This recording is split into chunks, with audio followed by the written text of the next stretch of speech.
Why don't you give birth here? My husband coldly said to me as I went into labor during our drive. He then forcibly took my phone and drove away, leaving me behind. The temperature that day exceeded 104 degrees Fahrenheit, stranded in the mountains with no means of calling for help. I was on the brink of despair. I couldn't understand why my husband would do something so cruel. As pain and fear took over, I realized something. My name is Grace, a 33-year-old housewife. I have been married for 3 years, and in the beginning, my husband John and I envisioned a hopeful future together. We spent peaceful weekends shopping, cooking, and watching movies. I felt deep love and trust for John, believing that the love we vowed to each other at our wedding would last forever. However, that illusion shattered when I became pregnant. For some reason, John, who had shown me affection until then, suddenly became cold. He stopped helping with household chores and, when I tried to talk to him, he would coldly say, I'm tired from work. Don't talk to me. Confused and anxious, I asked him why he was acting this way. John angrily replied, Pregnancy isn't an illness. Do it all by yourself without being lazy. From that moment on, John stopped caring about my health and feelings. Despite this, I tried to repair our relationship. I believed that he was just tired from work and that he was simply overwhelmed by the sudden responsibility of becoming a father. Even during severe morning sickness, I prepared meals and did as much housework as I could. However, every time I saw John's irritated and glaring face, I felt the image of his once kind self fading away. Despite these difficult days, my baby grew steadily, and that was my only support. We'll meet soon. I love you, I would always say, rubbing my growing belly. But even as I gradually prepared baby items, John would still click his tongue in disapproval, and sometimes he would even throw them in the trash. I must avoid divorce for the sake of this child, I thought. Despite the hardship, I wanted to believe that John's attitude would change once he saw our child's face. However, he began throwing things at me whenever I defied him, and I gradually lost the ability to resist. One day, as my due date approached in the final month of my pregnancy, John suddenly commanded, We're going for a drive now. And began getting ready. I feel like my stomach has been tight since this morning, so I wanted to rest at home, I said. What? You can't even go for a drive? Or are you just not interested in what I do? John retorted. No, that's not it at all. Feeling scared by John's sharp glare, I couldn't say anything more. Unable to defy his orders, I reluctantly complied. We drove into the mountains in the scorching heat, with John behind the wheel. The car was filled with an awkward silence, only the music from the radio echoing emptily. All right, we're here. Hurry up and walk, John said. Dragging my heavy body, I headed towards the mountaintop.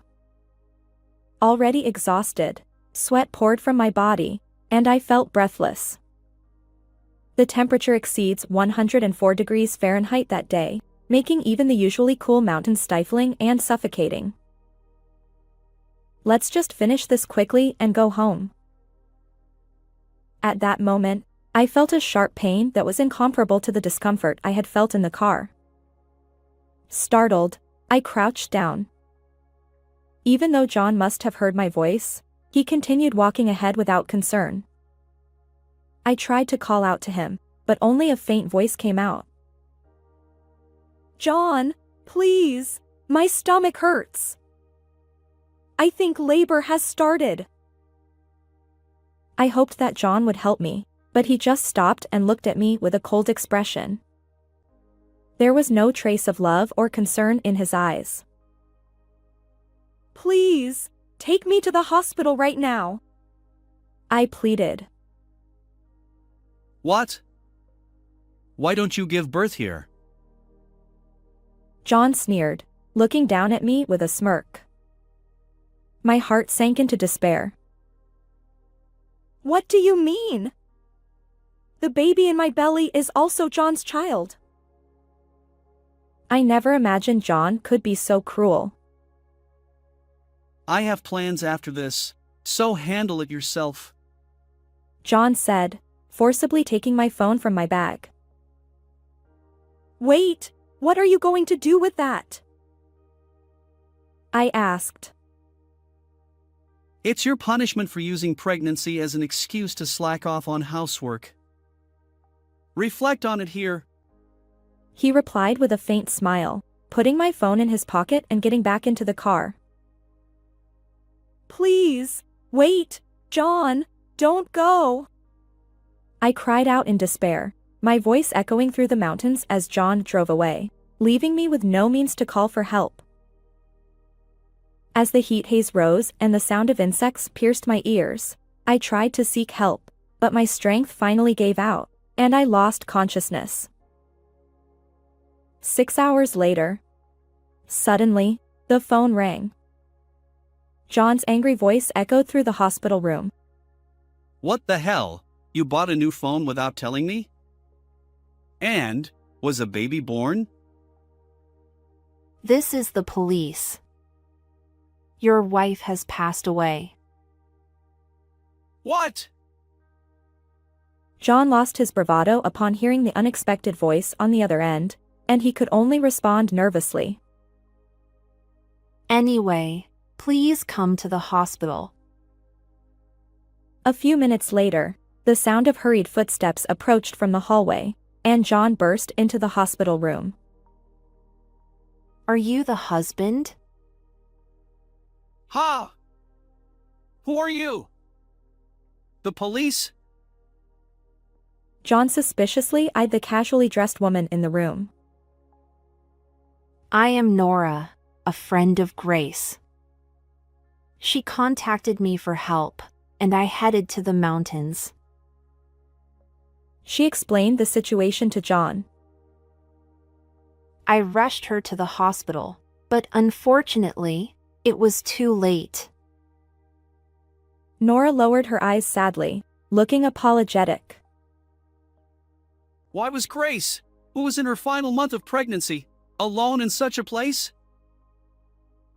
I don't know. I couldn't ask her that. I see. And the baby? Unfortunately, the baby too. John began to sniffle and then started to cry. I can't believe Grace is gone. Are you sure you have no idea why Grace was in the mountains? Nora slowly raised her head and asked him solemnly. Of course. I wasn't told anything. I see.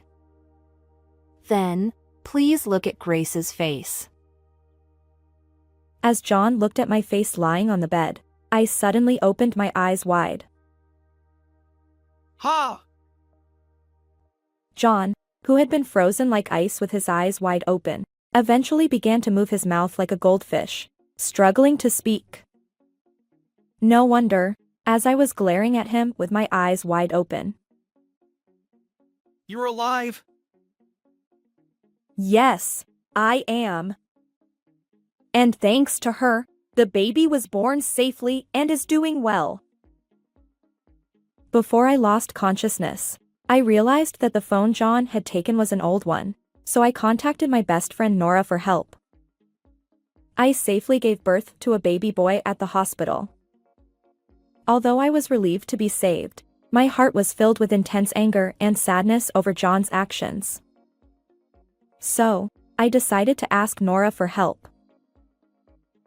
But the police just called. That was Nora. We set everything up to trap you for abandoning me in the mountains. John's face twitched for a moment, but he quickly regained his composure. I didn't do anything like that. Grace must be confused. He smiled at Nora. There's no way I would do such a thing. I was worried about Grace in her final month of pregnancy and was looking for her. How can you lie so easily? Grace, you must have had a hard time too. But I'm really glad you and the baby are safe. John took my hand and acted as if he were a good husband, which gave me goosebumps, and I shook his hand off forcefully. Enough already. There's someone I want you to meet. Ha! Who? At that moment, the hospital room door opened again, and an unfamiliar woman entered. Ha! Riley? John's expression froze instantly, a mix of surprise and fear causing his eyelids to twitch. The woman called Riley smiled calmly at John. John, I didn't come here to see you. What? What do you mean? I came to see my sister and her friend Grace. Her statement changed the atmosphere in the room. You were having an affair with Riley, weren't you? What? When I showed your photo to Nora, she said you looked like her sister's boyfriend, so I had her call Riley here. Nora, who had been living abroad until recently, didn't know John's face well. When I showed her the photo again, it led to an unexpected development.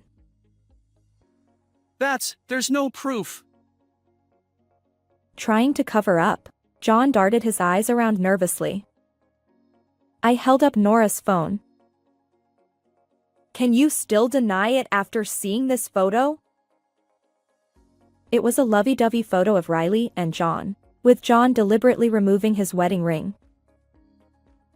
I was shocked when Nora told me. If I had known you were married, I wouldn't have dated you. It's despicable to make me your mistress. That's why I decided to help Grace. Like me, Riley was also a victim. With tears welling up in her eyes, she clearly expressed her feelings. I was surprised. I never imagined John's mistress would be my best friend's sister. An affair? No, it's not like that. The only one I love is Grace. John, flustered by my questioning, couldn't stay silent. I will never forgive you for deceiving me. Riley took out her phone and pressed the play button. The voice that came out was John's. I love you, Riley. Let's get married. What the hell is this? Why did you record this? Clenching his fists and trembling, John was glared at by Riley with hatred. As soon as I heard from Nora, I contacted you to confirm if it was true. Then she played the rest of the recording. It was John, getting carried away, saying, Grace will soon be gone. And I left Grace in the mountains.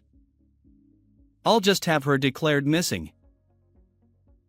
these outrageous confessions made John turn pale and start trembling.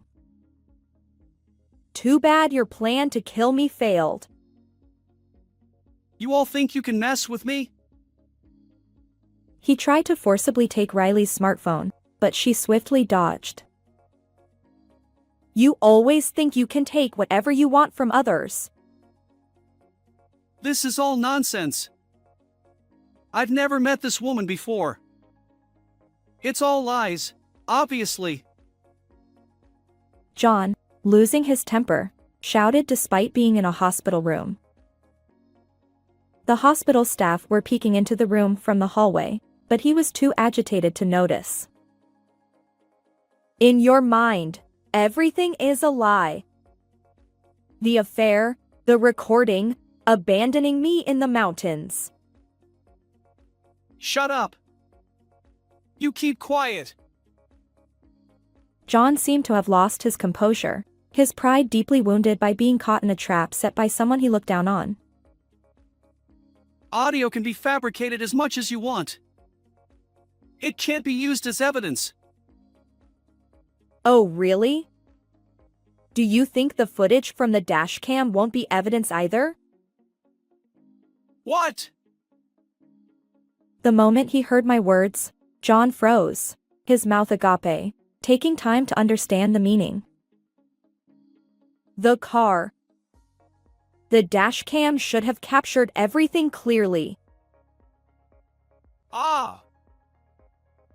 Panicking, John turned towards the door, trying to run to the parking lot to hide the evidence, but Riley tripped him, causing him to fall pathetically to the floor. I already had Nora extract the data. Realizing it was futile, John turned back to face us. The earlier recording was a lie to reassure Riley. I was really planning to pick you up soon. Please, believe me. He desperately apologized, but it was too late to believe him now. Oh, even though you didn't contact me for 6 hours? Well, that was... Why did you do such a thing? Cornered, John began to cry. I just wanted to be free. Having a child costs money, right? And Grace started slacking off on housework. Like a small child throwing a tantrum, he continued to make excuses, pounding the floor. I was just having a bit of fun with Riley. I never intended to marry her. If I got divorced, there would be rumors at work, and it would affect my promotion. I felt a deep contempt for John, realizing he only thought about himself. Please, let's start over. Even now, he clung to me, thinking that an apology would make me forgive him as before. It's too late. I answered quietly in a low voice, and John looked utterly devastated. That's too much. At that moment, there was a knock on the door, and a hospital security guard entered the room. The staff must have called him because of John's commotion. Wait, please. This is just a marital quarrel. There's a reason for this. John resisted desperately, but the large security guard dragged him out. The room was once again enveloped in silence. As I shed tears of relief, Nora gently patted my back. Thus, freed from past suffering, I decided to start a new life. A few months later, my divorce from John was finalized. With the evidence, I was overwhelmingly favored in court. John, found guilty, is now paying us $30,000 in alimony and child support while serving his sentence. With the help of Nora and Riley, my son and I gradually regained our happiness. The baby is growing healthily, and smiles have returned to our lives. Through this experience, I decided never to sacrifice myself again, no matter what difficulties come my way. Life is unpredictable. Still, I will carve out my future with my own strength, without entrusting my life to anyone else. How did you like this story? Please subscribe to the channel. See you in the next video.